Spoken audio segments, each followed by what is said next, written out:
So a reminder, a developing story regarding Enzo Fernández. More breaking news to come. Just to give you the context, remember Rosenior, Chelsea head coach, saying Fernández will not be involved for the next 2 games for Chelsea due to his comments in the international break, linking him with Real Madrid and potentially wanting to move to Madrid. But Enzo Fernández is not for sale. That's the breaking news here on Sky Sports News. He is not regarded, though, as untouchable, unlike some other key players at Chelsea. Has a contract until 2032.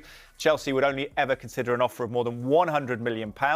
Mentioned Real Madrid, and Real Madrid are planning on signing a midfielder this summer, and players such as Fernández and Manchester City's Rodri are among the targets. It remains to be seen whether they could ever spend more than £100 million on 25-year-old Fernández when cheaper options will be available. Enzo Fernández suspended at Chelsea, not for sale. In a major development ahead of one of the biggest fixtures of the season, Enzo Fernández has officially returned to training with Chelsea FC after his 2-match suspension was lifted. The timing couldn't be more significant. With a crucial clash against Manchester City FC approaching, Chelsea have received a major boost with the midfielder now back in contention. But while his return is positive news on the surface, the story surrounding Enzo is far more complex. Manager Rosenior has also broken his silence, releasing a statement that has caught the attention of fans and pundits alike. In that statement, Rosenior made 2 things very clear. First, Enzo Fernández is not for sale. Despite ongoing speculation linking him with a move away, particularly following his recent comments about Real Madrid CF, the club has no immediate intention of letting him go. But secondly, and perhaps more importantly, Rosenior emphasized that Enzo is not considered untouchable within the squad. That distinction speaks volumes. In modern football, being labeled untouchable often means a player is central to the club's long-term vision, someone around whom the team is built. By clarifying that Enzo does not fall into that category, Rosenior is sending a subtle but powerful message. No player is guaranteed anything. This statement comes after a turbulent period for both the player and the club. Enzo's suspension, which followed his public comments about a potential move away, created tension within the squad and raised serious questions about commitment and leadership.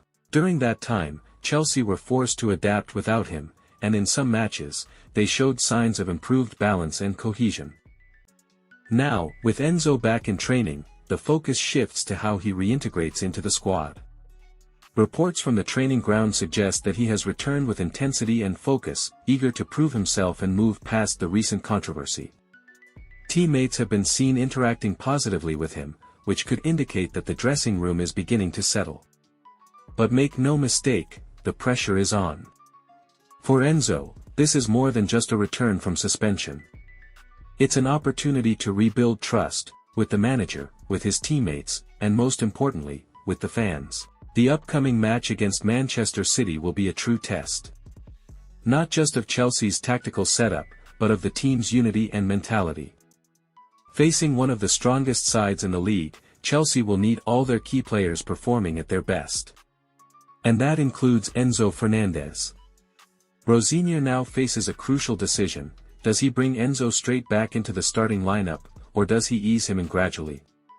Either way, the spotlight will be firmly on the Argentine midfielder.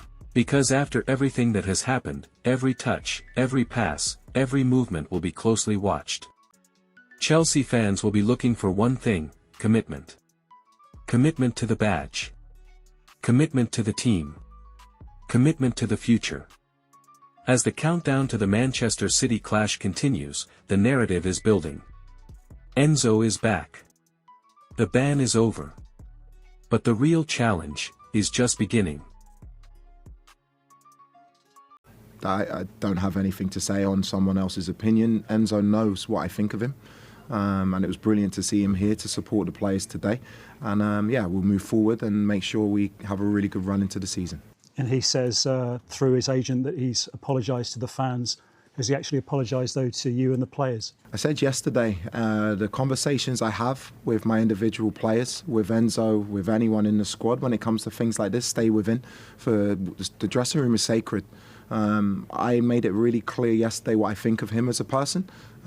He's a top guy. But at the same time, I want us now to focus on the football and achieve what we want to achieve through the season. In the right time, in the right moment, which isn't now, when we're going through what we've gone through, I'm sure the discussion will happen in terms of what's been said between me and Enzo. Me and Enzo are in a very good place. I saw him today, had a really good conversation with him today on a one-to-one, and things aren't what people maybe think they are.